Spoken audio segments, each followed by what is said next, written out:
Om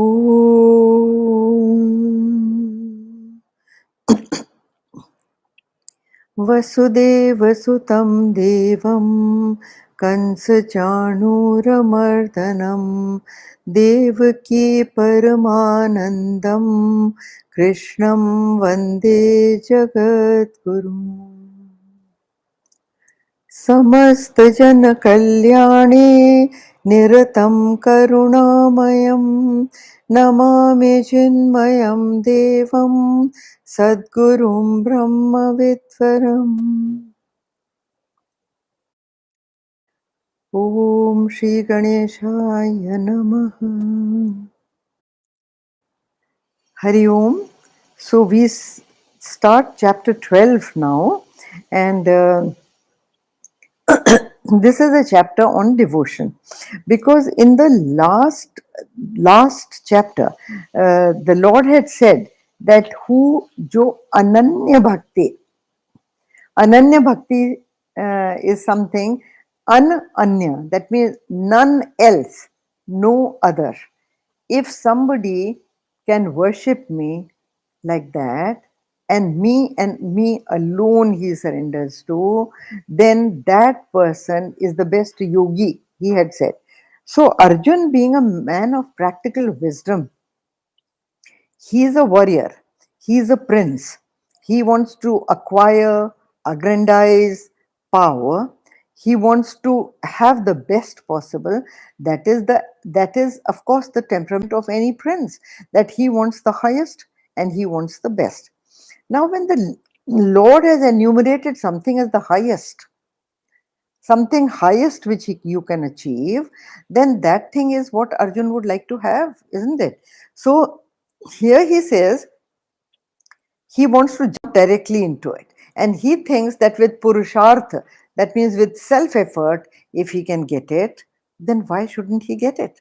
You see, so he wants to put in tremendous effort, all the effort possible, to achieve the highest, or what his friend Krishna says should be the highest achievement of man.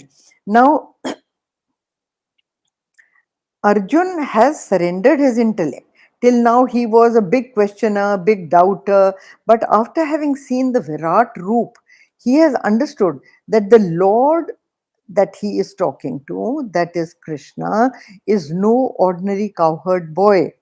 He is that great supreme that is present everywhere. Yet he is talking to him like a friend and wants his advice, wants his exact correct advice. Now he says that Arjuna's intellect wants to know and wants to be convinced that what is the best method of getting the Lord. Now the best method would be, unless and until your grosser levels of personality are satisfied, that is man, buddhi, ahankar, or body, mind and intellect, unless they are satisfied, you cannot reach for the higher. You cannot reach for the higher. And until and unless the utility of the higher is explained to you and you are convinced that you should do all that effort, make all that effort to reach that higher, if you are not convinced in your intellect, you will never do it. So Arjun, as a man, a practical man of wisdom, wants to find out how and why. See, all advertisements are also aimed like this only. They only try to convince you that if you use this product, you will get beautiful hair. If you use this product, you will get beautiful skin. If you use this product, you will be looked upon as somebody great. Then only, if your mind is convinced, only then you buy it or you go for it. Similarly, here also, he says that unless and until I am convinced about what I need to do, I am not going to do it. So, you see, the great question in the mind is that devotion can only come when your mind, intellect, and body is in one unidirectional mind towards that one particular thing.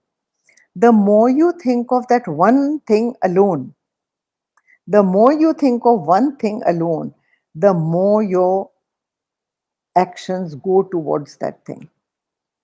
Your mind will dream about it. You will breathe in and breathe out only about that. But that will happen if you are constantly thinking about it. Like lovers, two lovers, they can think of nothing else. The only thing that comes in their mind is the beloved. So, devotion is all about that. That unless and until that Acha, when will you go towards that? When in your own life you feel an incompleteness. Please mark my word, incompleteness. When no matter what you achieve, no matter what you gain, it is all changing. The very nature of the finite world is change. So, no matter what you achieve, what you gain, it will continuously change. So, when it is changing and you want it to become permanent, isn't that illogical? How can your mind, how can your mind ever find peace with something that is constantly changing and you want it to be stationary? And ashantasya kuta sukham. So if your mind is restless, you cannot be happy. So when you experience that incompleteness or sense of unfulfillment with the things and of the world around you, it is only then that you seek for permanence, you seek for something higher. Now Arjun has understood that. Arjun, that Arjun has gone through a trauma, he's gone through a hysterical experience, he's gone through almost a way of total running away from the field of action. So he wants to find out, uh, you know, he wants to find out that what is it that I should do to conquer, to possess, to make it all my own, this permanent joy. How can this permanent joy become mine to stay forever? So he wants to ask, and he says that this is the only method of gaining that godly peace, that godly happiness, that divine bliss. Then what is that method? He is feeling an irresistible urge, as Gurudev says, to achieve the higher, but the method he wants to know, what is the modus operandi? How does he go towards it? Now there is a doubt in his mind. There are two things in his mind, which any intelligent person asks. And that is that, look, you say he is everywhere. You say that he is in all things. You say that he is everywhere. So why should I go to a temple? And why should I worship an idol? If by devotion you mean worshipping stone or wood or something, why? God is everywhere. So why shouldn't I go everywhere? You see? And the thing. See, it is something like this. I heard probably some saint describing that air is everywhere. Air is everywhere. But when you want to fill air pressure in your tire, then you have to go to a air station and you have to plug in that. You have to tap from there. You can't stand and say, okay, air, come in, come in, come in, fill my tire. That is ridiculous. You cannot do it. You see? So, an idol, here the question of Arjun is, why should I worship an idol? Or do you think that is better to do? Or that I should worship, idol is Naam Roop. ठीक है, it is sagun, what you call sagun. Or should I just, जैसे आजकल के लोग कहते हैं ना, God is in everybody, just serve the society and you are done. Serve the society and you are serving God. Yes, definitely. That is also. But do you really feel that? Have you reached that Nirgun avastha where you see God in every body, animal, insect, plant, human being? Have you reached there? No. That is a Nirgun upasana of the Lord. Now Nirgun upasana ke liye you need to do a lot of sadhana for the mind to focus on that. Here Arjun exactly says this, that he comes to the question that if all this is pervaded by him, if all this in everything he exists, so why not I just do social service? I just serve his creation, and that is my puja, which a lot of people do say, yeah. But the question that arises from this is only one, and that is that do you really believe that while you are serving? When you are serving the world, have you seen social workers? मुझे तो नाम नहीं मिला, मुझे तो government की कोई prize नहीं मिली, मुझे तो रिकग्निशन नहीं मिला, मैंने तो इतना करा बट nobody is thankful. ये क्या हुआ?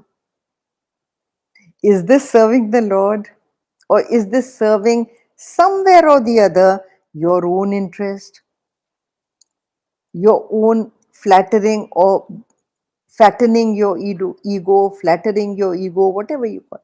So the thing is that you have to be very clear in your mind that have you reached that state of Nirguna Upasana?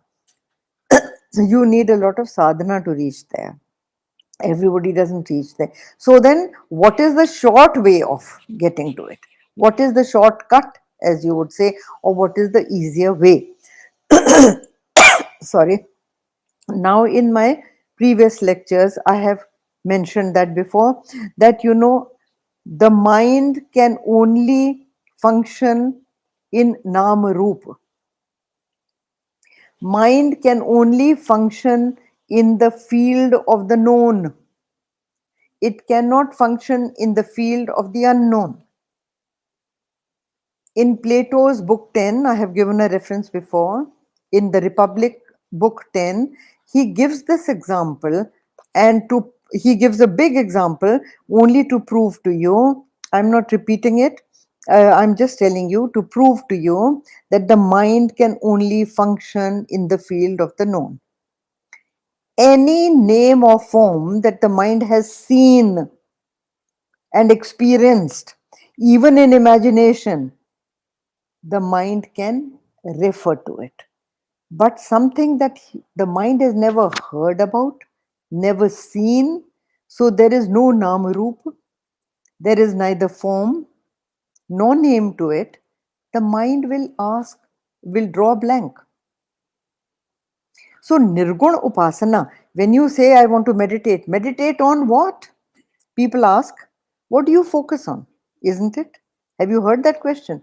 That when you meditate and you close your eyes and you try to focus, what do you focus on? Acha. The mind can only focus on a name and form initially, unless and until the mind has totally absorbed itself into the concept of the Nirguna. Nirguna Brahma is a very, very abstract idea. It's not even an idea, it's a reality. And to focus on that reality is very, very difficult for the mind. So, initially, how does the mind begin? A person like Arjun, we are all like that. People of the world dealing with problems day in and day out, every day facing a new set of problems, every day people kicking us and we kicking others. Isn't that how everybody lives? So, how does that kind of a mind focus? You can only focus on a form, and the form here is the form of Krishna, the Lord. Any form, it may be a cross, it may be a book, it may be a Rama, Krishna, it may be a Shiva, it may be a Ganesh, it may be anything. Hinduism gives you lots of choice. But it may be any form that you feel devoted to or you feel a reverence for. And that form becomes your divine focus. That becomes easier for the mind to hold on to initially, and later on the mind can lift itself from there to the Nirgun Para Brahma. But Arjun's question here, let us take it, come to the first verse of the 12th chapter. अथ द्वादशोऽध्यायः अर्जुन उवाच एवं सततयुक्ता ये भक्तास्त्वां पर्युपासते ये चाप्यक्षरमव्यक्तं तेषां के योगवित्तमाः. Those devotees who ever steadfast thus worship you, and those also who worship the imperishable, the unmanifested, which of them are better versed in yoga? Which of them is better versed in yoga? Now, see, those devotees who ever steadfast thus worship you. This is worship Krishna in form. Krishna means any god, any personal god. Okay, I'm using the word Krishna, but any personal god when you worship, then is that better, or is it better to focus your mind on the imperishable unmanifested? ये देखो, ये है अक्षर. Akshara means that which cannot be destroyed. Kshara means to destroy. Akshara, that which cannot be destroyed. And avyaktam. Avyaktam means that which is unmanifested. You can see the Lord manifested in various forms in the world. But to focus on the Lord who is not yet manifest is very difficult. So, Arjun's direct question is that which of them is better versed in yoga? Whom do you value more? Who do you think is a better yogi? The one who does Saguna Upasana or does Nirguna Upasana? Now, there are two types of seekers. Some, we all know that, है ना? There are two types of speakers, that seekers, not speakers. One who worship the manifested form, and it can be any form. देखिए, Hindus not only worship various forms, but they even worship nature. They worship the sea, they worship the river, they worship the plant, they worship animals, they worship the birds, they worship just anything at all, because they see them as manifestations of the Lord. Everything is sacred. All human beings are sacred. All animals are sacred. So they worship all. Okay? Now here, is that better? And can you get unwavering devotion from that? And he inquires that which form should I worship? Now then, after doing this, that some worship the manifested, some worship the unmanifested, हाँ, तो यही जानना है कि which is better. That is Arjuna's question. But you can take it as vyakta, avyakta. Vyakt is manifested, avyakt is unmanifested. In Hindi, you can say Sagun, Nirgun. Sagun means that which has a form and a name. Nirgun means which has no name, no form. As simple as that. Now then, देखिए होता क्या है कि since the mind cannot perceive the unmanifest, the mind cannot perceive the unmanifest, okay, so it holds on to a form. Much easier for the mind to wrap around a form, but when the mind wraps around the form of the Lord, it does not think it to be stone or wood. Nobody goes into a church and says, what wood is that? When you see a cross, you don't ask whether it is cedar wood or it is this wood or that wood. No, it is a symbol of the Lord for us, isn't it? It's a symbol of the Lord for us. Similarly, when you see a statue, you don't say कि ये क्या पत्थर है, is it marble or is it kota stone or is it this or is it that or is Madras green or black or Dholpur red or what. You don't say any of that. It is the Lord for you. Okay, then you say, how come ma'am you say that? It is actually stone. I say, yes. Now just watch. Gurudev used to say that when you are kissing the picture of your girlfriend, you are not kissing bromide paper. You are kissing a palpable, young, beautiful, breathing girl, isn't it? Otherwise, who would kiss bromide paper? You will not. So, do you kiss that paper thinking that this is a no? Similarly, if somebody stamps on your father's picture, tears it, throws it, how come you become so angry? It was only paper, is it? But it is not only paper for you, it is your father's image. Okay? Similarly, the respect for the statue, or similarly, the respect for the cross, similarly, the respect for the Granth Sahib or the book, similarly, the respect for the Kaaba, similarly, the respect for anything that you worship or hold in awe. You know it is stone, you know it is paper, you know it is wood. Even then you do. Then another example, national flag of your country. You salute the national flag. It brings tears to your eyes. It is only some yards of silk. You know it. So, are you a fool? Are you trying to salute a piece of cloth that is just silk or cotton or whatever it may be? No, no, no, no. It is my country's emblem. So, similarly, the statue or the idol is that. So, also going to the temple, Gurudev used to give an example that when you want, how is God only in the temple? He is not only in the temple, he is everywhere. Yes, I just gave you an example of the air. I'll give you another example which Gurudev used to give. Gurudev used to say, cow. Milk is in the entire body of the cow. But when you want milk, when you want to draw the milk, then you have to tap the udders of the cow. You have to go to the udders of the cow. You can't milk the tail, he used to say.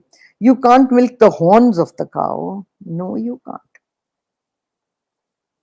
Similarly, when you want to reach the divine, you have to go to a place where the divine can relate to you, where the divine can manifest in a form for you, where the divine is worshipped day and night, and you have invoked the divine in that statue with prana pratishtha. Prana pratishtha is done with mantras and thing, and also by a great pure individual who invokes the Lord in that place. So that place has much more power, what you call vibes. You call vibes, no? So the vibes of every place. Go to a temple, what kind of vibes do you get over there? Go to a pub, dark, dingy, loud music playing. आपको शांति मिलती है वहां पर? शांति नहीं मिलती वहां पर. But you go to a temple, ring a bell, stand under the bell of that Ashtadhatu or Navdhatu or whatever, and the ringing sound of the bell will calm your mind. The statue of the Lord, you will close your eyes, and suddenly peace descends on you. The vibes that you get in a temple are different from a cinema hall or a pub. Isn't that so? So, the place matters. Any holy place.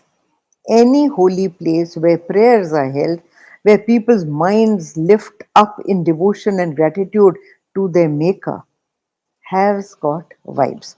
So, Krishna is only trying to say that now in the next few verses, the Lord speaks and he says, see, Gurudev also gave the example that the image of the Lord, whatever form it has, is like a rear view mirror in a car. That in that mirror you see the actual. You are not seeing the actual, but you are seeing the reflection. That is the image Gurudev had given. So it is, Gurudev used to also say that it is a ladder to reach the Supreme, to lift your mind, for your mind to climb to the Supreme, that it is a ladder. Now, Arjun, see, in the Vedic times, it was only the worship of nature. People were calm, people were quiet, living under the starry sky. There were less desires, there was less things around and all that compared to today. Today, the mind is so shattered that even to focus the mind on any reading or any one particular thing. Have you heard this word? I multitask. Multitask means what? That your mind is in 10 different places. So, how can you perform even one act correctly, beautifully? You cannot. The mind has its limitations. You are trying to focus on this. You're trying to deal with a lot of things, but then none of them gets the full focus of your mind. Here, there is no shortcut. There is no shortcut to this. You have to focus. You have to bring your mind to full attention over here. Hmm? So then, when you go to a temple or you have a murti in front of you, it is just that Gurudev used to also say that whatever you bring to a temple, you take away. We go to a temple to pray, but our mind is all over the place, isn't it? The mind is on our problems. The mind is on beggary. What can I ask the Lord and what can He give me? If He gives me this, I'll give Him one coconut. You are bargaining. For what? Not for Him. You are bargaining for some petty paltry thing which will be yours if you bargain with Him and you give Him one coconut. Isn't it? So, if you are at the body level, all you take back is some laddu or some barfi or some prasad that the Pandit gives you. Because you were at the body level, the prasad is at the body level. If you are at a very purified, verified mental level, then the prasad you get is peace. The prasad you get is shanti, and shanti is sukha. ठीक है ना? Sukh sampati gharai. People think happiness and money should come into your house. It is sukh sampatti. Sukh ki sampatti ghar aave. Kashta mite tan ka. So you are praying for the mind and the body. Okay. Now then, let's come to the next one over here. Shri Bhagavan Uvacha Maya Veshya Mano Ye Mam Nitya Yukta Upasate Shraddhya Parayopetaste Me Yukta Tamamataha. Those who, fixing their mind on me, worship me, ever steadfast and endowed with supreme faith, these, in my opinion, are best in yoga. Now, this is the Lord speaking. He is answering Arjuna, that Arjuna had asked who is better, Nirgun Bhakta or Sagun Bhakta. The Lord is answering that one who is in complete devotion to me is the best. And what is the devotion? Devotion, he is in this verse listing three things. Number one, fixing their mind on me. I am reading the translation. Fixing their mind on me. Number two, worship. Worship is not with flowers and jal chadhao, mishthan chadhao, honey chadhao, not that worship. He is talking of devotion. तो ये upasana word use करा है यहाँ पर. Upasana. I had explained to you upasana in my previous talks, if somebody has been following. Upasan, it is a combination of two words. Upasan. Up means near and asan means seated. When you are seated near the Lord or seated near the teacher, it is only then that you imbibe. So, upasan means seated close to the Lord, not with your mind running all over. And the third one is, he says, is with supreme faith, ever steadfast and endowed with supreme faith. So, supreme faith, all these things should always be ever steadfast, means regularity, nitya. It should be nitya yukta. Nitya to aap jante hain na, daily. Daily doesn't mean every day, but always, always. And yukta, that means you should be armed with, let me call it armed with. Armed with what? Fixed your mind on Him, worshipping Him, and also supreme faith. Now देखो ये जो supreme faith वाली बात है, supreme faith, please do not talk of it as blind faith. When, because the children will always question you. They will say, so one should have just blind faith, so no questioning. No, no, no. Hinduism is the only religion that allows questioning. You can question everything. Arjun is questioning the Lord himself. What more are you talking about? He, in everything he says, but if you say this, what about this? If you say this, what about that? What should I do? What should I not do? No, this is not right. I don't think this is true. Like that. So questioning nahi hai ye. It is not blind faith. Arjun is the best doubter in the world. He is doubting everything that the Lord has said. So here, supreme faith does not mean unquestioning surrender. Supreme faith, I will just explain to you. देखो, now supreme faith, first we'll come to it. First comes fixing their minds on me, fixing your thoughts on me. Now I have told you that only with the form helps the mind to fix itself on the Lord. When your mind is a little irritable or shattered and all, then never try to meditate, because you are fooling yourself. The mind will be all over. Open your eyes and fix your gaze on the Lord. Talk to Him, complain to Him, cry in front of Him, do what you like, but keep your eyes fixed on the Lord. Once your eyes are fixed on the Lord, your mind will not run into 10 different directions. Okay? So don't close your eyes and try to meditate if your mind is shattered, like all of us generally are. Devotion is only when you say that fixing your thought on me, and then the next one is ever self-controlled. Self-controlled is shama dama. Unless you harness the rays of your mind, which are scattered all over, you will never be able to make your mind equipoised or focused. Here it says self-controlled. Unless you control your mind from everything else, you will not be able to concentrate. A youngster who is going to be giving an exam, he has to do very well in that exam. How does he focus his mind?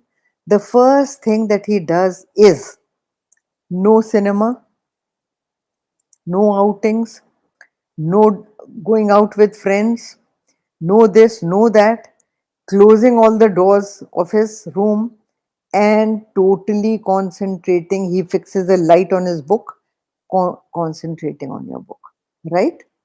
This is the way to concentrate. But if there is all kind of things happening all over the place, haven't you seen that when you're studying for an exam, सबसे पहले उन्हीं दिनों शादियां होती हैं, and all the band bajas and everything take place there. Can you study? You cannot, right? So that control is very essential. It is and it's a regular nitya yukta, means regular self-control of the mind is very, and that is why they call it upasana. This self-control comes with upasana. The closeness to a teacher, the closeness to satsang, and the closeness to the Lord. Go to your puja room every day. Thank Him every day. If nothing else, even if you want to complain to Him every day, you want to fight with Him every day, but fight. But don't leave Him. That is Nitya Yukta. You must go to Him every day. So now then also fix that, that will help you to fix your thoughts on him, which is the first one. Fix your mind on him. With the, you control the rays of the mind, harness the rays of your mind with the mantra and focus them on the Lord. I am telling you the steps he is teaching you of how devotion is possible. Okay, then after that he says, after that he says, uh, with perfect faith. Now that faith, faith, as I told you, not blind faith, but see, because questioning is also, when you question faith, you question the Lord. Questioning is also of two kinds. One is to ridicule, make fun, try to show the other person down and try to show that I am very intelligent. See, I was able to put you down. This is one questioning. The other questioning is a true desire to know. That is the real questioning. That is when the seeker already has faith in what he wants to know, but he wants a logical answer so that his faith is steadied. That is what is called over here perfect faith. Perfect faith, when you have in something, only then the kind of question you have about that is called that. Like Gurudev in my presence, uh, this was a little boy asking Gurudev the same question, that how do you know that God really exists? He said, Swamiji, how do you know that God really exists? How can I have faith in that? You are saying that he exists, and the elders are saying that he exists, but I have not seen him. How do I have that faith? Now then Gurudev said to him that you are a young boy. Okay, so do you or do you not have faith that you will sprout a beard? Do you see a beard on your face? He said, no, Swamiji, because he was, I think, 8 or 10 years old. So he said, no, Swamiji. So he said, but you have faith that a beard will come onto your face? He says, yes, Swamiji. So he says, how do you have that faith? He says, because A, I have been told by people who have sprouted beards. I also see other men who have sprouted beards. So Swamiji said, similarly, those people who have experienced God are telling you that He is there. That force which even is allowing you to ask that question, from where did that force come? Can your body, which is made of flesh, bones, marrow, blood, can these things speak? Can these things intelligently voice anything? Understand that there is some power inside you that is doing it, isn't it? So, with that faith, you want to know what that power is. You have a right to question. So, see, faith means having the faith that something is there. Definitely something is there. And I want to know what that is. That is called supreme faith. Rabindranath Tagore has said it beautifully, that it is the song of the bird when the dawn is still dark. The bird has already started singing. The light has not come up as yet, but it is, the faith is so supreme in that bird that now the sun is going to rise and she starts chirping already. She is singing her song already. How beautiful is that? That is what is faith. You begin to see what you already believe in. All your efforts is to see, to actualize what is not manifest, but you know that yes, it is there, but I want to see it. I want to see it. I want to know that it is there. Hmm? So that much. And so that is called perfect faith. So with perfect faith, you want to understand the exact thing. What is it? You really want to understand it. And by the Lord manifests as indications, as indicators. Like the example I always give, that when a child asks that, Mummy, I can't see breeze. Is there any breeze? And the mother shows him a tree, the leaves are waving and the boughs of the tree are going up and down. And she says, see, that is the breeze. He says, but where is the breeze? I only see the tree. So he says, that which is making the tree sway, which is making the leaves flutter, that is breeze. So the unmanifest becomes manifest through indication, through a pointer, through its effect. So you know the real thing only by the effect. That is what the Lord is saying. We'll do the third verse next time. Om Purnamada Purnamidam Purnat Purnamudachyate Purnasya Purnamadaya Purnameva Vashishyate. Om Shanti Shanti Shanti Hari Om Shri Gurubhyo Namaha Hari Om.